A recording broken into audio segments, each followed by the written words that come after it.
दिल्ली में 50 से ज़्यादा स्कूलों को बम से उड़ा देने वाला मेल आया है। इस पर स्कूलों में डर का माहौल बन गया है। वहीं दिल्ली पुलिस इस पर जांच में जुट गई है।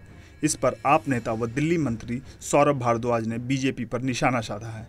आप मंत्री सौरभ भारद्वाज ने प्रेस वार्ता कर कहा है कि 2021 में एक रिपोर्ट आई थी जिसमें यह बताया गया था कि कोविशील्ड के दुष्प्रभाव हो सकते हैं। इसके बाद यूरोप के कई देशों ने इसके इस्तेमाल पर रोक लगा दी थी। इसके बाद भी भारत सरकार कोविशील्ड वैक्सीन लगवाने के लिए कैंप लगा रही थी। इसे लगवाने के बिना आने जाने पर रोक लगा दी गई थी। अब जब वैक्सीन बनाने वाली कंपनी ने खुद मान लिया है कि इसके पीछे कुछ मामलों में हार्ट अटैक आ सकते हैं, तो अब केंद्र सरकार का क्या प्लान है?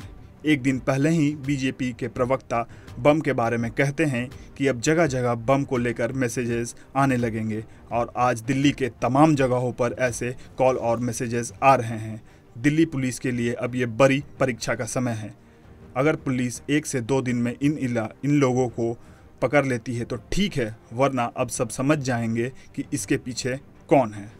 देखिए, इत्तेफाकी बात है, भारतीय जनता पार्टी के प्रवक्ता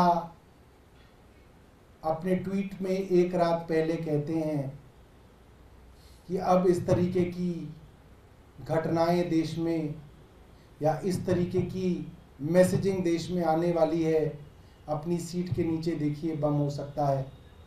और अगले ही दिन इस तरीके की हॉक्स कॉल्स आ रही हैं। इसका एक ही लिटमस टेस्ट है, अगर दिल्ली पुलिस 1 दिन के अंदर या 2 दिन के अंदर निकाल के ले आएगी कि ये लोग हैं जो इस तरीके की झूठी कॉल कर रहे हैं, क्योंकि आजकल ये निकाल के लाना कोई बड़ी बात ही नहीं है, तो बड़ा आसान है। कॉल्स ट्रेस हो सकती हैं, ईमेल्स ट्रेस हो सकती हैं, तो ठीक है। और अगर नहीं ला पाती, असक्षम रहती है दिल्ली पुलिस, तो समझ में आता है कि इसके पीछे जो है कौन लोग हैं, तो लोगों को अपने आप ही समझ में आ जाए। एक बीबीसी की रिपोर्ट मैंने पढ़ी, 2021 मार्च की रिपोर्ट है, यानी कि आज से करीब 3 साल पहले की रिपोर्ट है, 2021 की, जिसमें बताया जाता है कि कोविशील्ड के ऊपर शक यूरोप के देशों में तभी शुरू हो गया था और यूरोप के अधिकांश देशों ने कोविशील्ड का इस्तेमाल बैन कर दिया था अपने देशों में। याद रखिएगा, मैं आपको 2021 की बात बता रहा हूं। Germany, Italy, France, Spain, Netherlands, Ireland, Denmark, Norway, Iceland, Austria और कई सारे देश यूरोप के ऐसे थे जिन्होंने उसी समय कोविशील्ड को बैन कर दिया था।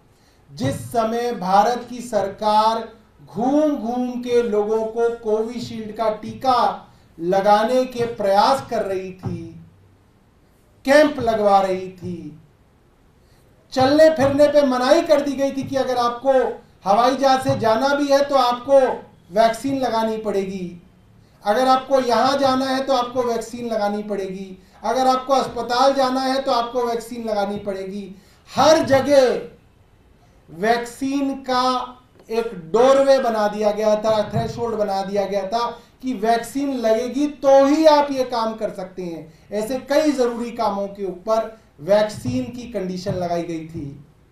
उस समय जिस समय यूरोप के बड़े बड़े देशों ने कोविशील्ड के इस्तेमाल को बैन कर दिया था, बड़े सवाल हैं भारत की केंद्र सरकार के सामने।